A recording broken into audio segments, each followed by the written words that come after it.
Hello everyone, geography channel में आप सभी का स्वागत। महासागरीय जल संबंधी अब से पहले 2 वीडियोस में हमने we studied about the general nature of temperature of oceanic water, एक सामान्य परिचय सागरीय जल के तापमान के बारे में, दैनिक तापांतर, वार्षिक तापांतर और वह कारक जो सागरीय तापमान के वितरण को प्रभावित करते हैं। आज की इस वीडियो में हम महासागरीय तापमान के वितरण, डिस्ट्रीब्यूशन ऑफ ओशनिक टेम्परेचर का अध्ययन करेंगे, क्षैतिज वितरण और लंबवत वितरण, horizontal and vertical distribution. So let's begin. महासागरीय तापमान का क्षैतिज वितरण। सामान्य रूप से भूमध्य रेखा पर महासागरों की ऊपरी सतह का तापक्रम 26.7 डिग्री सेल्सियस दिया जाता है। इसके बाद उत्तर और दक्षिण यानी कि ध्रुवों की ओर जाने पर तापक्रम में लगातार गिरावट होती जाती है। तापक्रम की यह गिरावट साधारणतः प्रत्येक अक्षांश आगे बढ़ने पर 0.5 डिग्री फ़ारेनहाइट की दर से होती है। 20 डिग्री अक्षांश के पास 73 डिग्री फ़ारेनहाइट या 22 डिग्री सेल्सियस टेम्परेचर हो जाता है। 40 डिग्री अक्षांश के पास 14 डिग्री सेल्सियस टेम्परेचर और 60 डिग्री अक्षांश उत्तर और दक्षिण के पास 1 डिग्री सेल्सियस तापमान हो जाता है। ध्रुवों में ये तापमान 0 डिग्री सेल्सियस अंकित किया जाता है। यानी कि जैसे जैसे हम भूमध्य रेखा से उत्तर और दक्षिण यानी कि उत्तरी ध्रुव और दक्षिण ध्रुव की तरफ बढ़ते हैं, जैसे जैसे हम अक्षांशों में ऊपर के अक्षांशों की तरफ बढ़ते रहते हैं तो तापमान लगातार कम होता रहता है। कभी कभी यह तापक्रम 28 डिग्री फ़ारेनहाइट तक भी अंकित किया जाता है, यानी कि 0 से भी कम। दक्षिणी गोलार्ध की अपेक्षा उत्तरी गोलार्ध में अधिक तापक्रम पाया जाता है। ये हमने जब कारक अध्ययन कर रहे थे, वह कारक जो कि तापमान को प्रभावित करते हैं, तो जल और स्थल के वितरण की असमानता का अध्ययन किया था और ये पाया था कि चूँकि उत्तरी गोलार्ध में महाद्वीप यानी कि धरातल या पृथ्वी ज़्यादा है तो वहाँ पर तापक्रम ज़्यादा पाया जाता है।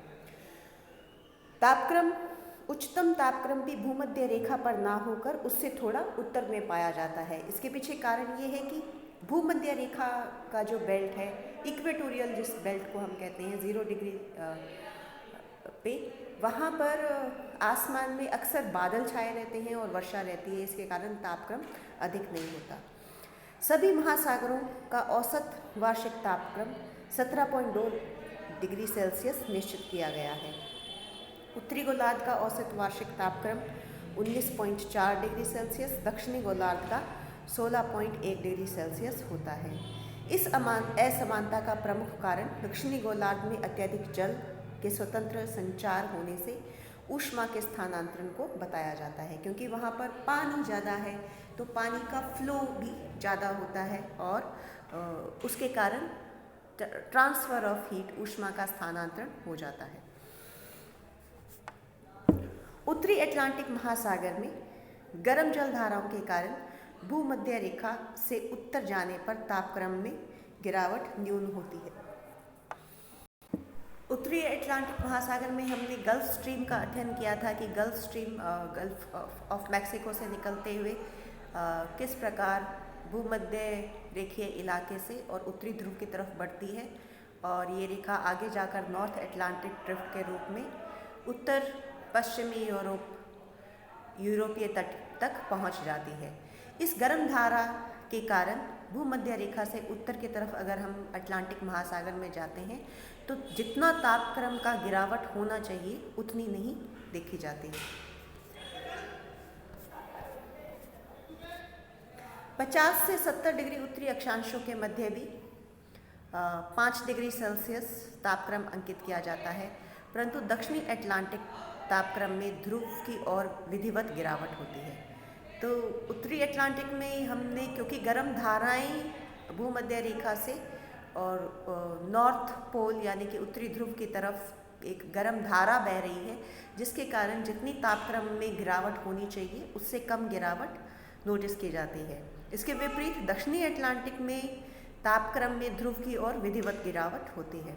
रोमेल के अनुसार महासागरों की सतह का सर्वाधिक तापक्रम 5 डिग्री उत्तरी अक्षांश के पास और न्यूनतम तापक्रम 80 डिग्री उत्तरी अक्षांश और उत्तरी ध्रुव के बीच एवं 75 डिग्री दक्षिणी और 80 डिग्री दक्षिणी अक्षांशों के मध्य पाया जाता है।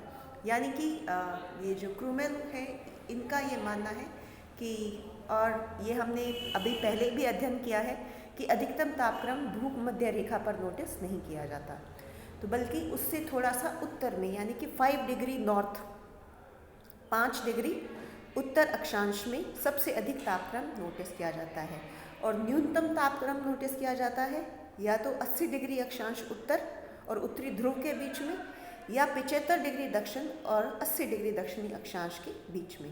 प्रशांत महासागर की सतह का तापक्रम अन्य सभी महासागरों से अधिक होता है। ये 19.1 डिग्री सेल्सियस है। हिंद महासागर का तापक्रम 17.03 डिग्री सेल्सियस तथा अटलांटिक महासागर का 16.91 डिग्री सेल्सियस रहता है। न्यू स्कॉटलैंड के पास न्यूनतम तापक्रम 3.3 डिग्री सेल्सियस तथा पश्चिम प्रशांत महासागर में उच्चतम तापक्रम 32.2 डिग्री सेल्सियस अंकित किया जाता है। हिंद महासागर की सतह का अधिकतम तापक्रम अरब सागर और बंगाल की खाड़ी में 25 डिग्री सेल्सियस अंकित किया जाता है, परंतु हिंद महासागर के सीमांत और बंद सागर इससे भी अधिक तापक्रम अंकित करते हैं। तो अगर हम पर्शियन गल्फ की बात करें, रेड सी की बात करें, यहाँ पर काफ़ी ऊंचा तापमान, ये भी हमने जब कारक अध्ययन करे थे तो देखा था कि वह वाटर बॉडीज़, वह जल स्थान, सागर, समुद्र जो कि लगभग तीनों तरफ से या चारों तरफ से भूमि से घिरे हुए हैं, वहाँ पर तापमान अधिक पाया जाता है। लाल सागर का तापमान, फारस की खाड़ी का तापमान ये बहुत अधिक, ये नॉर्मल से अधिक है क्योंकि ये तीनों तरफ से पानी से घिरे हुए हैं। महासागरों की सतह के तापक्रम के वितरण को मानचित्र पर समताप रेखाओं के द्वारा प्रदर्शित किया जाता है। इस मानचित्र में दिखाया गया है प्रशांत महासागर, और प्रशांत महासागर का तापक्रम डिग्री सेंटीग्रेड पे दिखाया गया है। क्षैतिज वितरण फरवरी के महीने का, यानी कि विंटर सीजन का। तो हम देखते हैं कि अधिकतम तापमान 25 डिग्री की जो समताप रेखा है वो भूमध्य रेखा के उत्तर, भूमध्य रेखा और भूमध्य रेखा के काफ़ी दक्षिण तक जा रही है। और फिर जैसे जैसे हम उत्तरी ध्रुव और दक्षिणी ध्रुव की तरफ बढ़ते हैं तो तापक्रम लगातार कम होता जा रहा है। ये 20 डिग्री की समताप रेखा, फिर 15, फिर 10 और फिर 0। इसी प्रकार इसी मानचित्र में जब हम ध्यान से देखते हैं तो जो समताप रेखाएं दक्षिणी गोलार्ध में हैं वो लगभग अक्षांश के पैरेलल हैं। और इसके विपरीत जो उत्तर की अक्षांश समताप रेखाएं हैं वो इतनी समानांतर नहीं है अक्षांशों के। और इसी प्रकार ये है प्रशांत महासागर का टेम्परेचर डिस्ट्रीब्यूशन, क्षैतिज वितरण अगस्त महीने का। और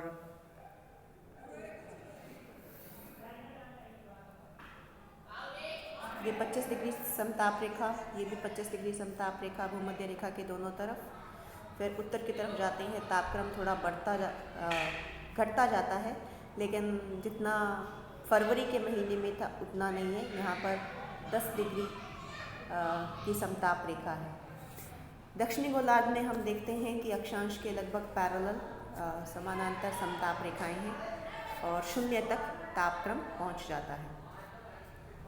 इसी प्रकार यह है अटलांटिक ओशन, और ये अगस्त के महीने का तापमान है। और भूमध्य रेखा से उत्तर और दक्षिणी ध्रुव की तरफ जाते हुए तापमान कम होता जा रहा है। समताप रेखाएं उत्तरी गोलार्ध में अक्षांश के ज़्यादा पैरेलल नहीं हैं, दक्षिणी गोलार्ध में वो लगभग समानांतर हैं। और ये है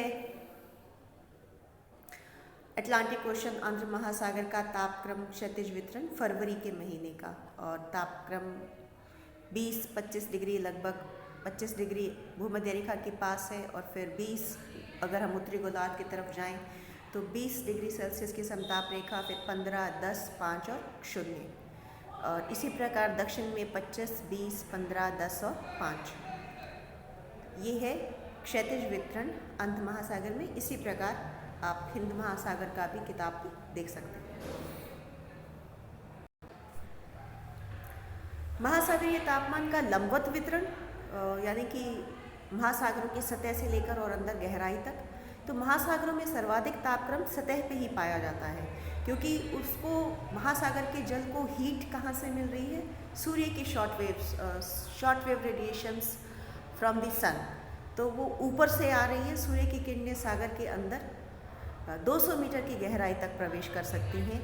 इससे अधिक गहरे भाग में सूर्य की किरणें प्रविष्ट नहीं कर पाती। तो वास्तव में सूर्य की किरणें तो 20 मीटर की गहराई तक जलीय भाग को गर्म करने में अधिक प्रभावपूर्ण रहती हैं और 200 मीटर से नीचे शायद ही जा पाती हैं। सतह से नीचे की गहराई की ओर जाने पर तापक्रम लगातार घटता रहता है, यानी कि हम समुद्री सतह से जैसे जैसे नीचे जाएंगे पानी ठंडा होता जाएगा, परंतु प्रत्येक स्थान पर तापक्रम की गहराई के साथ गिरावट एक समान नहीं होती। 2000 मीटर की गहराई तक तापक्रम की गिरावट तीव्र गति से होती है। लंबवत वितरण में निम्न विशेषताओं का उल्लेख किया जा सकता है। ऊपरी सतह से नीचे जाने पर बढ़ती गहराई के साथ तापक्रम घटता तो है, परंतु ये घटने की दर समान नहीं होती। 2000 मीटर के नीचे तापक्रम में परिवर्तन प्राय नहीं के बराबर होता है, यानी कि हम जैसे सतह से नीचे की तरफ जाएंगे तापमान घटेगा और ये तापमान 2000 मीटर की गहराई तक घटता है। उसके बाद में लगभग ना के बराबर चेंज होता है। मर्रे ने चैलेंजर अन्वेषण के आधार पर सभी महासागरों के विभिन्न गहराई पर निम्नलिखित तालिका में औसत तापमान बताया है।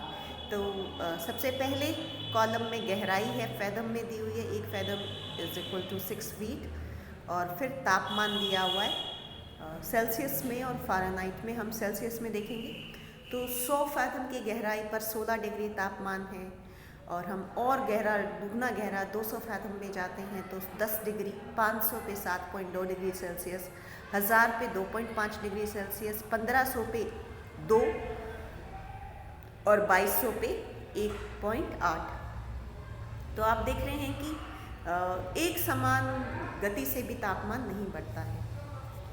5 फैदम की गहराई यानी कि 30 फीट की गहराई पर दैनिक तापांतर तथा 100 फैदम पर वार्षिक तापांतर नहीं पाए जाते, यानी कि daily range of temperature 30 feet की गहराई पर फिर बिल्कुल शून्य के बराबर हो जाता है, और 600 फीट की गहराई पर वार्षिक तापांतर भी शून्य हो जाता है, यानी कि पूरे साल के जो अधिकतम और न्यूनतम तापमान में कोई फर्क नहीं रहता।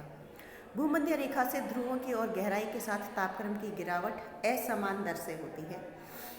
यद्यपि महासागरीय सतह का तापक्रम भूमध्य रेखा से ध्रुवों तक कम होता है, परंतु सागर नितल का तापक्रम भूमध्य रेखा से ध्रुवों तक समान रहता है। परिणाम स्वरूप भूमध्य रेखा पर गहराई के साथ तापक्रम में गिरावट तीव्र गति से होती है, जबकि ध्रुवों में घटने की दर कम हो जाती है। यानी कि ऊपरी सतह पे तो तापमान में अंतर है, लेकिन जब नीचे हम चले जाते हैं तो तापमान में अंतर नहीं पाया जाता। जिन क्षेत्रों में सतह पर जल बहा लिया जाता है या नीचे से ऊपर जल आता है, वहाँ पर सतह का तापक्रम कम हो जाता है। यानी कि अगर कोई हवा ऐसी चल रही है जो समुद्री के जो सतही जल है उसको बहा कर ले जा रही है, तो ऊपर का पानी था वो गर्म होता है या वार्म होता है, वो चला गया और उसकी जगह नीचे से ठंडा पानी ले लेता है। ऐसी स्थिति में वहाँ पर जो सतह का तापक्रम है जो ज़्यादा होना चाहिए, वार्म होना चाहिए, वो बल्कि ठंडा हो जाता है। परिणाम स्वरूप अब उसको गहराई के साथ ताप में जो पतन है, जो अब ऊपर भी ठंडा पानी है और नीचे भी ठंडा पानी है, यानी कि गहराई के साथ जो टेम्परेचर फॉल होना चाहिए था, जो तापमान में कमी आनी चाहिए थी, वो नहीं देखी जाती। इसके विपरीत जहाँ पर जल सतह पर गर्म जल संग्रह होता है, वहाँ पर तापमान ऊंचा हो जाने से गहराई के साथ ताप पतन तीव्र गति से संपादित होता है। तो ऐसी स्थान जहाँ पर गर्म पानी इकट्ठा हो रहा है तो ऊपर सतह पर बहुत अधिक गर्म वार्म वाटर होगा, तो इसलिए जैसे जैसे हम गहराई में जाएंगे तो फॉल इन टेम्परेचर, जो तापक्रम में पतन है, वो अधिक दिखाई देगा। भूमध्य रेखीय भाग पर वर्षा के जल के कारण लवणता कम हो जाती है, क्योंकि वहाँ पर रोज़ बारिश हो रही है, तो पानी की सैलिनिटी या उसमें सॉल्ट कंटेंट कम हो जाता है। इसके परिणाम स्वरूप सतह के नीचे उच्च तापक्रम और उच्च लवणता पाई जाती है, परंतु इसके बाद पुनः तापक्रम का पतन प्रारंभ हो जाता है। कहीं कहीं पर सागरीय तापक्रम के वितरण में अधिक गहराई तक भी उच्च तापक्रम पाया जाता है। इसके उदाहरण हैं सारगासो सागर, लाल सागर, सुलू सागर, रूम सागर आदि। लाल सागर में 1000 फैथम यानी कि 6000 फीट की गहराई पर भी 24.4 डिग्री सेल्सियस तापक्रम पाया जाता है, जबकि हिंद सागर, जिसका कि ये एक छोटा सागर है, वहाँ पर इसी गहराई में 3.3 डिग्री सेल्सियस तापमान पाया जाता है। इस तरह की स्थिति निम्न अक्षांशों में बंद और सीमांत सागरों में पाई जाती है। ये सभी सागर जिनके उदाहरण दिए हुए हैं, ये एक तो निम्न अक्षांशों पर स्थित हैं और एक ये सीमांत सागर हैं, लगभग बंद ही हैं, तीनों तरफ से पानी ज़मीन से घिरे हुए हैं। परंतु उच्च अक्षांश में जो बंद सागर हैं, वहाँ पर इन्वर्जन ऑफ टेम्परेचर की अवस्थाएं, तापीय प्रतिलोमन की अवस्थाएं पाई जाती हैं, यानी कि सतह का तापक्रम गहराई में तापक्रम की अपेक्षा कम होता है। कुछ सागरीय क्षेत्रों में अधिक गहराई पर भी तापमान अधिक होता है, जैसे सारगासो सागर, लाल सागर, भूमध्य सागर आदि। ऐसे सागरीय क्षेत्रों में गहराई पर भी अधिक तापमान का मुख्य कारण उसके जल का बाहरी सागरीय जल के साथ मिश्रित ना होना पाना है। इसके साथ ये टॉपिक खत्म होता है। Thank you.